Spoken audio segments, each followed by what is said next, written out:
राधा स्वामी जी। संगत जी, आज का यह सत्संग बहुत ही विशेष है क्योंकि यह सत्संग हमारे प्यारे बाबा जी की असली आवाज में है। कहा जाता है कि यह सत्संग लगभग 5 वर्ष पहले का है, जिसे किसी ने रिकॉर्ड किया था और बाद में सोशल मीडिया पर साझा किया गया। बहुत खोजबीन और प्रयास के बाद मैं यह अनमोल सत्संग आपके लिए लेकर आई हूँ। यह सत्संग मुंबई में मौजूदा सरकार के समय बाबा जी द्वारा फरमाया गया था। आप सभी से निवेदन है कि इस दिव्य सत्संग को अंत तक जरूर सुने, क्योंकि हर शब्द में सतगुरु की कृपा, ज्ञान और प्रेम झलकता है।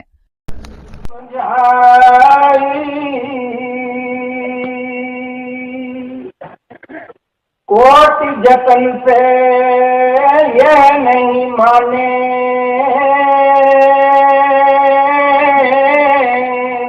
धुन सुनकर मन समझाई। ये हुजूर स्वामी जी की वाणी है। कल हमने गुरु घर की वाणी ली थी, उसके ऊपर विचार किया था कि जो हम रोज सत्संग में सुनते हैं कि शब्द की कमाई में लगना है, नाम की कमाई में लगना है, तो वो शब्द क्या है? आज उसी सोच को आगे ले जाते हुए हम स्वामी जी की वाणी ले रहे हैं। अलग अलग महापुरुषों की वाणियों लेने का एक ही मकसद है कि हम समझ सकें कि आप हमें कोई अलग अलग मजहबों, अलग अलग धर्मों में बांटने के लिए नहीं आए। आप तो हमारे अंदर प्रेम और प्यार की भावना जागृत करने के लिए आए थे कि हम मालिक की सच्ची भक्ति के साथ लग सकें, हम उस सच के रास्ते को अपना सकें। आज जो शब्द है, आप हमें समझाने की कोशिश कर रहे हैं कि जब इंसान, देखो जैसे जैसे इंसान बड़ा होता है, इसके जो लक्ष्य हैं वो बदलते जाते हैं। बचपन में हमारा क्या लक्ष्य था कि अच्छे नंबर आ जाएं, किसी अच्छे स्कूल में एडमिशन मिल जाए, थोड़े से और बड़े हुए अच्छे कॉलेज में एडमिशन मिल जाए, आगे बढ़े, अच्छी नौकरी मिल जाए, अच्छी तनख्वाह मिल जाए कि हम अपने परिवार की परवरिश अच्छी तरह कर सकें। मगर कहीं ना कहीं इंसान को इस बात का एहसास होता है कि इसके भी आगे कोई और चीज है। जिंदगी सिर्फ कमाई के साधन, सिर्फ रिश्ते जोड़ने, सिर्फ चंद चीजों को हासिल करने, सिर्फ इसी को नहीं कहते। फिर इसको एहसास होता है कि जब तक मन में शांति ना हो, उसको थोड़ा सा सुख ना हो, ये सब चीजें होते हुए भी उसको वो कमी रहती है। तो जब उसको इस चीज का एहसास होता है, तब वो सोच विचार में पड़ता है कि ये सुख और मन की शांति हमें कैसे मिलेगी। पहले तो अलग अलग चीजों से उस सुख और शांति को हासिल करने की कोशिश करता है। कभी हम सोचते हैं कि धन दौलत मिल जाए, शायद उससे हमें सुख मिल जाएंगे, मन की शांति आ जाएगी। अच्छा कोई ओहदा मिल जाए, उसके साथ सुख हो जाएगा। अच्छे रिश्ते नाते हो जाए, उसके साथ सुख हो जाएगा। मगर सिर्फ इन चीजों को हम लेकर अगर देखें, तो अगर पैसे के साथ किसी को सुख मिल सकता, तो जितने भी धनवान हैं उन्होंने कब का सुख पा लिया होता। अगर औहदे से किसी को सुख या मन की शांति मिलती, बड़े बड़े राजे महाराजे आए हैं, बड़े बड़े डिक्टेटर आए हैं, उनको सुख मिल गया होता। मगर देखने में हम क्या, हमारी पहचान है कि इन चीजों के साथ तो जितना थोड़ा बहुत सुख था वो भी चले जाता है। धन दौलत के बारे में विचार करते हुए गुरु घर ने फरमाया था, पापा बाजो होए नहीं, मोया संग न जाए। कौन सा असूल है दुनिया में जिसको हम कुर्बान नहीं करते ये धन दौलत इकट्ठी करने के लिए? कौन सा असूल है जिसको इंसान कुर्बान नहीं करता थोड़ी सी कोई नौकरी लेने के लिए या कोई औहदा लेने के लिए? भूल जाते हैं कि दुनिया में कोई चीज मुफ्त नहीं मिलती। एक दिन इन सब चीजों का हिसाब किताब देना पड़ेगा। ये ठीक है कि पैसा ना हो तो जिंदगी गुजारनी भी मुश्किल हो जाती है, इसलिए पैसा भी जरूरी है। पैसा अपने आप में बुरा नहीं है, मगर जब हमारे पास ज्यादा आ जाता है, वो पैसा जो हमारी सोच को बदल देता है, जो हमारी आदतों को बदल देता है, बुराई उसमें है। औहदा कोई बुरा नहीं है, मगर जब हम उस औहदे को हासिल कर लेते हैं फिर आसमान पे हो जाता है, हम नीचे देखना दोबारा नहीं करते, दूसरों को भूल के बैठ जाते हैं, बुराई उसमें है। रिश्ते नाते कोई बुरे नहीं है, अच्छे रिश्ते हो जिंदगी गुजारनी आसान हो जाती है, मगर उनमें मस्त होके जब इंसान को और सब कुछ भुला के बैठ जाता है, बुराई उसमें है। इसलिए जिंदगी में हर एक चीज का एक दायरा है, हमने उस दायरे की पहचान करनी है। उस दायरे से ज्यादा हासिल करने की कोशिश करेंगे तो हमें दुख ही मिलेगा, कोई सुख नहीं मिलने लगा। तो इसलिए जिंदगी में हमने वो बैलेंस रखना है, दरमियान का रास्ता अपनाना है। अब जब हम सुख की तलाश में निकलते हैं तो कहीं ना कहीं इंसान को वो जागरूकता आती है कि देने वाला तो मालिक है, सब सुख दाता राम है, दूसर ना ही कोई। सब कुछ देने वाला, पहले भी उसने दिया है, आगे भी उसने देना है, वो तो कुल मालिक है। तो ये जो हमारी भक्ति है, ये जो रूहानियत है, ये तो सिर्फ एक जरिया है उसका शुक्रिया अदा करने के लिए कि जिसने इतना कुछ हमें दिया है कि हम अपनी जिंदगी में थोड़ा सा वक्त निकाल के उसका शुक्रिया अदा करें। ये नहीं कि जो हमारी किस्मत में है वो नहीं मिलेगा। मां बाप ने सब कुछ बच्चों को देके जाना है, कोई साथ नहीं लेके जाना, मगर मां बाप उस बच्चे को आसान से देते हैं जो उसकी कदर करता है, जिसको उसकी कीमत की पहचान है। और जिस बच्चे को उसकी कदर नहीं है, जिसका ध्यान बाहरमुखी हुआ बैठा है, उससे थोड़ा सा खींच के रखते हैं, उस इंतजार में कि इसको भी आहिस्ता आहिस्ता उस चीज की कदर पड़ जाए, देना उसको भी है। तो कल भी बेनती की गई कि जो रूहानियत की दौलत है, मालिक ने उसमें कोई फर्क नहीं रखा। ये नहीं कि लोगों के पास कोई ज्यादा है और हमारे पास कोई कम है। रूहानियत की दौलत मालिक ने सबको एक जैसी दी है, फर्क सिर्फ पहचान का है। जिस इंसान ने अपना ध्यान अंतर्मुख करके उसकी पहचान कर ली, वो सेवक बन गया, उसने गुरमुखता की तरफ कदम बढ़ाने शुरू कर दिए। और जो मन के अधीन होकर मन की ख्वाहिशों को पूरा करने में लगा रहा, उसको हमने मनमुख बना दिया। फर्क सिर्फ इतना ही है, मालिक कभी भी फर्क नहीं करेगा। अगर मालिक ही फर्क करने लग पड़ा तो फिर हमें बचाने वाला कोई नहीं है। उसके लिए सारे एक जैसे हैं। हम चाहे किसी भी धर्म के हों, किसी भी जात के हों, किसी भी मुल्क के हों, मालिक के आगे कोई भी फर्क नहीं है, क्योंकि उसने तो सिर्फ एक चीज की पहचान करनी है, और वो है हमारे प्रेम और प्यार की, हमारे भजन बंदगी की। गुरु घर ने कहा था, नानक के घर केवल नाम। पहचान है सिर्फ एक चीज की है, वो नाम की है, वो शब्द की है, बाकी किसी चीज की नहीं है। इनका ताल्लुक शरीर के साथ है, शरीर यहीं का यहीं धरा रह जाएगा।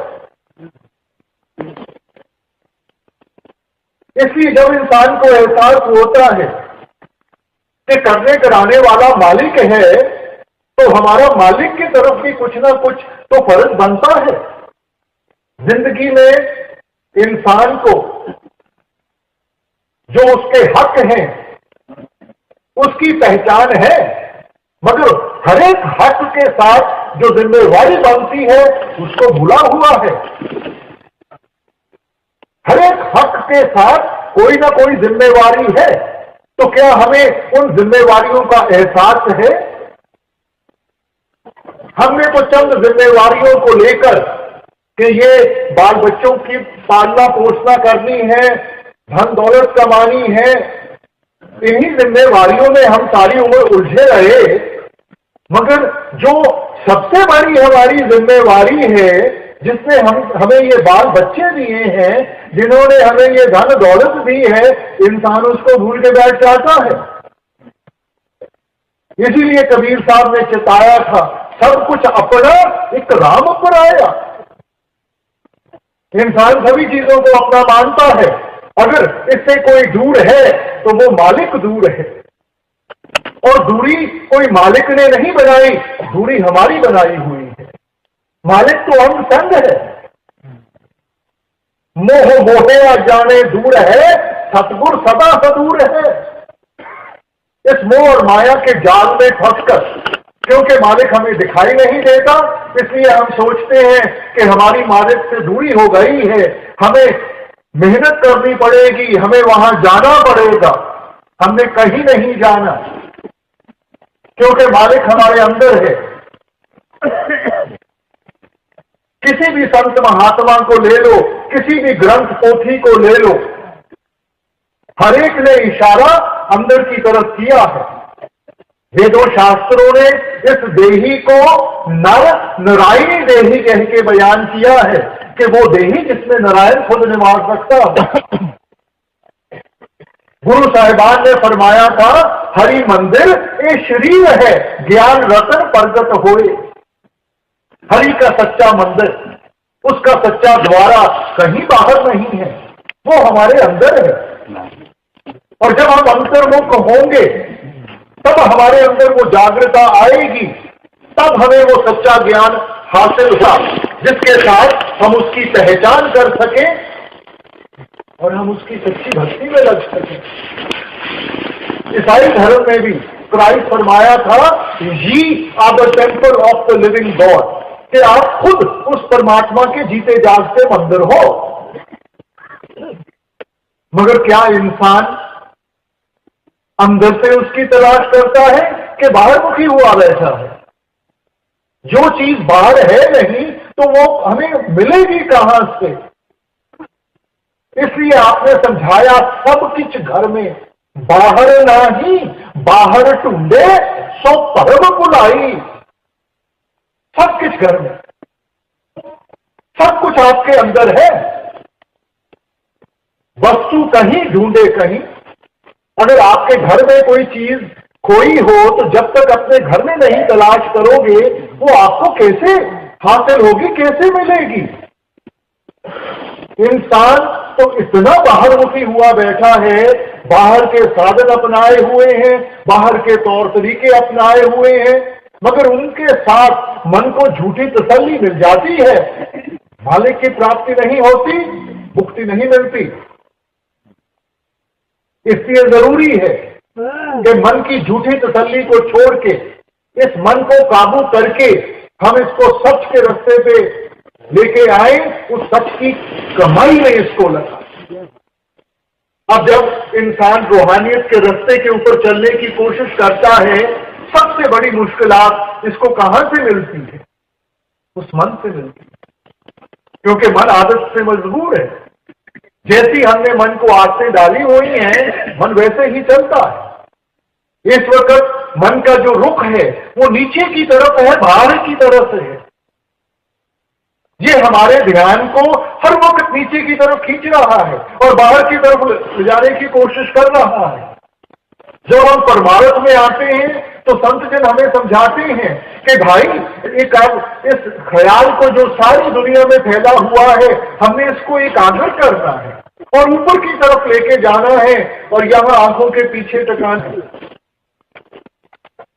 जब हम साधु संतों को देखते हैं कि आपने यहां तिलक लगाया हुआ है, हमने क्या कभी विचार किया है कि इसका मकसद क्या है? सिर्फ तिलक लगाने से, भगवे कपड़े पहनने से कोई साधु संत नहीं बन जाता। मकसद है कि हमारा ख्याल यहां रहना चाहिए। बहनें जो बिंदी लगाती हैं यहां पे, हमें मालूम है कि उसका मकसद क्या है। आजकल तो फैशन के लिए लगाती हैं, पहले जमाने में ये सुहाग की निशानी थी, सिर्फ सुहागन बिंदी लगाती थी।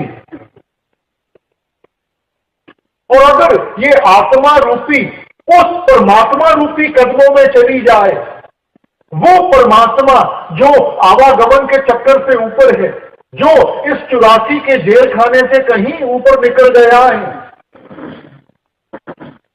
तो तब इसका सुहाग कभी नहीं उजड़ सकता।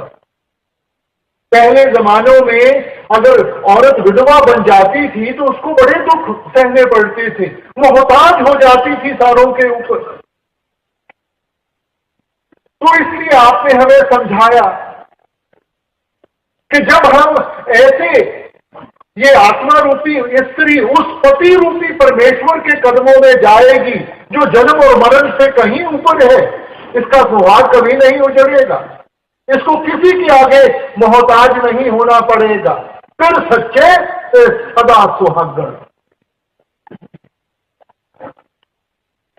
मगर ये अवस्था कैसे बनेगी? जब हम इस मन को काबू करेंगे। देखो, आप किसी गाड़ी में बैठे हो, गाड़ी का जो स्टीयरिंग व्हील है किसी और के हाथ में हो, आप जितना मर्जी चाहो आप तो सिर्फ फरियाद कर सकते हो। अब ये तो उसकी मर्जी है कि सिर्फ गाड़ी को मोड़ के ले जाता है।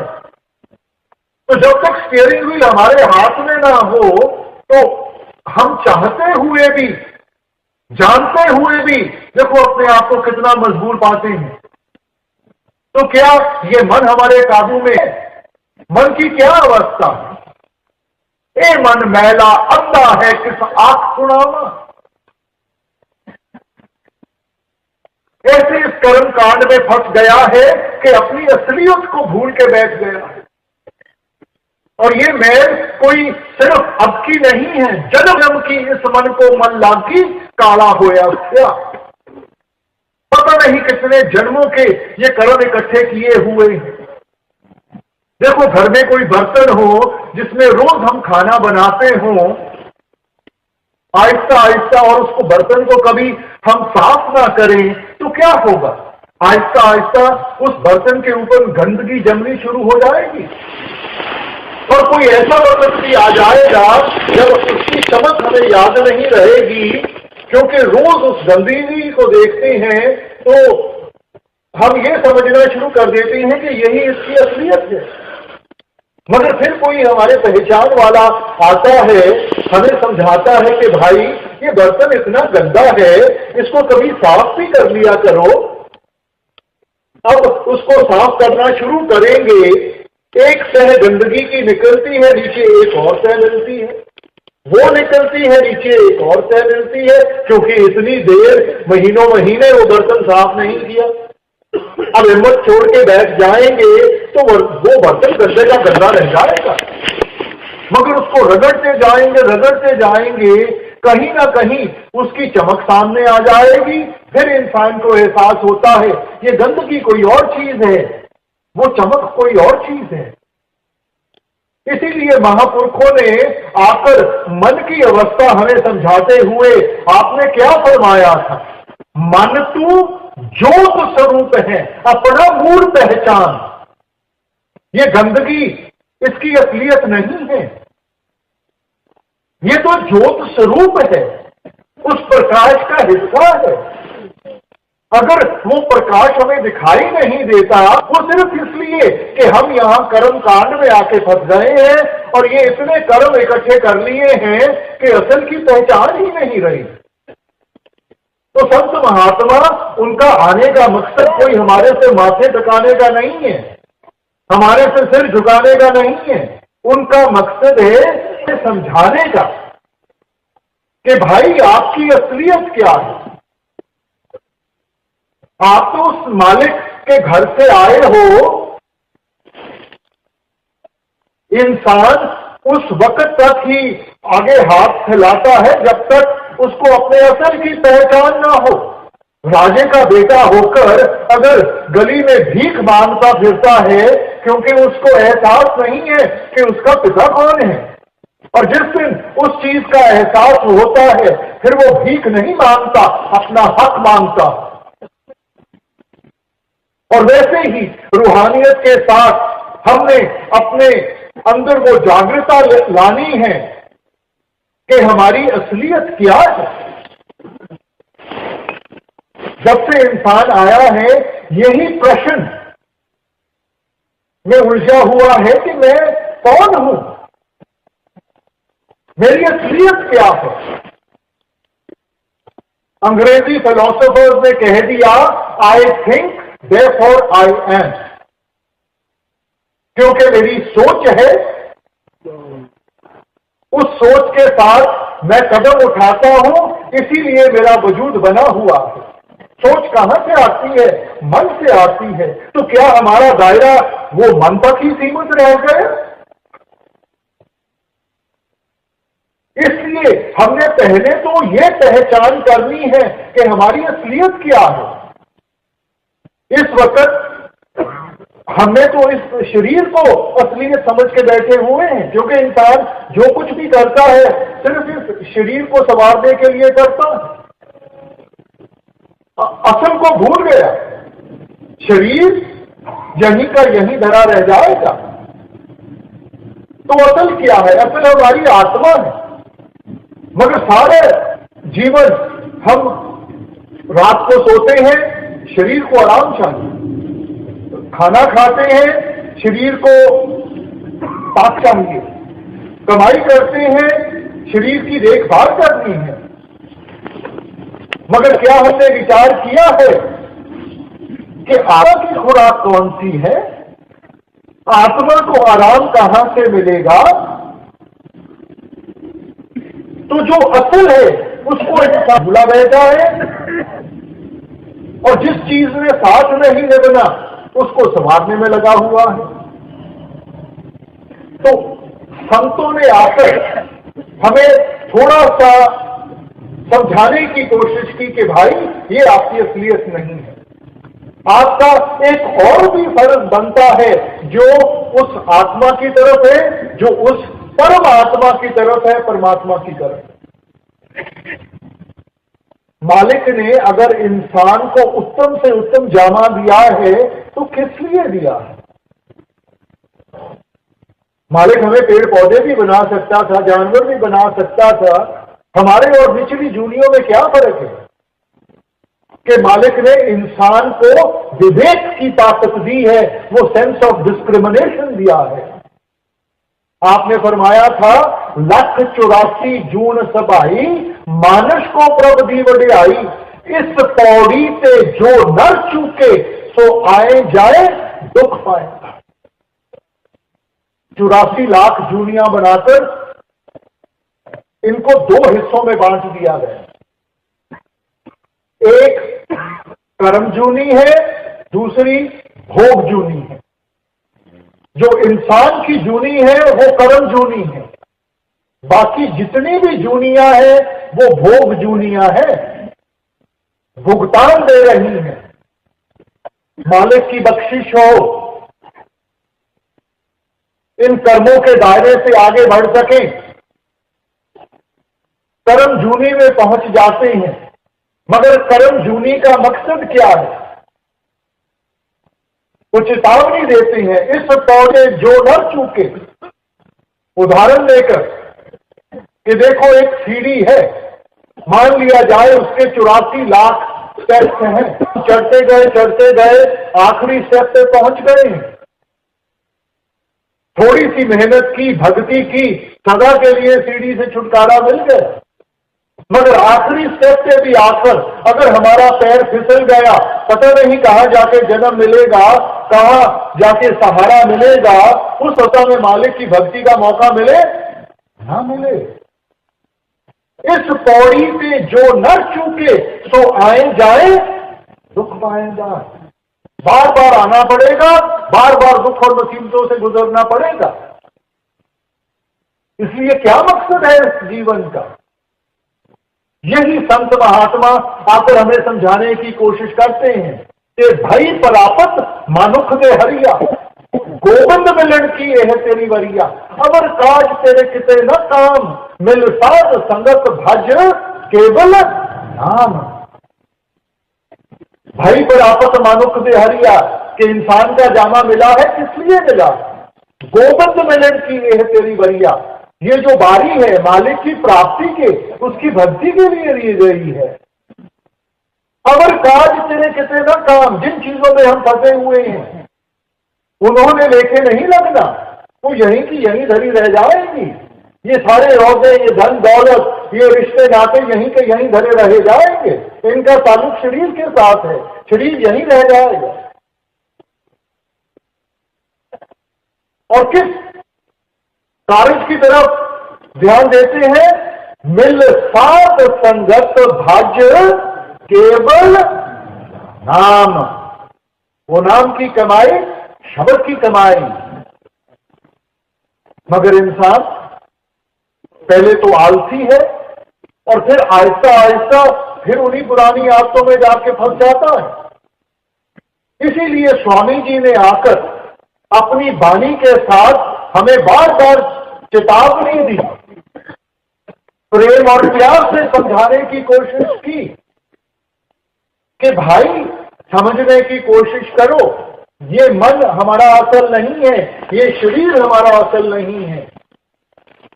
हमारी असलियत उस आत्मा के साथ जुड़ी हुई है, और जब तक हम अंतर्मुख होके उसकी पहचान नहीं करेंगे, हम कभी भी इस जीवन को संवार नहीं सकेंगे, इस जीवन को सफल नहीं बना सकेंगे। अब मन हमारा देखो कितना चंचल है। मन खिन खिन भरम भरम बहुधावे, तिल घर नाही वासा पावे। कभी भी एक जगह पे टिकता नहीं है, कभी एक इच्छा तो कल को दूसरी इच्छा, और सारी उम्र गुजर जाती है इसको पूरा करते करते, ये कभी पूरी नहीं हो सकती। इसलिए इंसान इन्हीं में उलझा रहता है। तो मन को कैसे काबू करना है? तो वो स्वामी जी समझाने की कोशिश करते हैं कि सुन सुन के मन समझाओ, ओट यतन से ये नहीं माने। हम सोचते हैं कि दुनियावी चीजें हासिल करने के साथ, ये धन दौलत औहदे हासिल करने के साथ इस मन को तृप्त आ जाएगी, इसकी जो भूख है वो मिट जाएगी। मगर आप समझाते हैं ओट यतन से ये नहीं माने। इन सब चीजों के साथ इसको तृप्त नहीं आएगी, इसको सहज नहीं आएगी। और सहज कैसे आएगी? तो आप समझाते हैं धुन सुन के मन समझा, वो धुन। अब ये धुन क्या चीज है? कल आपने गौर फरमाया उस शब्द के बारे में। ये वो धुन है जो रात दिन 24 घंटे हमारे हृदय के अंदर बज रही है। ये कोई वो धुन नहीं है जो बाजे से पैदा होती है। इसीलिए आपने इसको समझाते हुए फरमाया धुन वाजे अनहद घोड़ा, मन मानिया हर रस मोरा। लफ्ज इस्तेमाल किया अनहद का, कि जो रात दिन 24 घंटे हमारे अंदर बज रही है।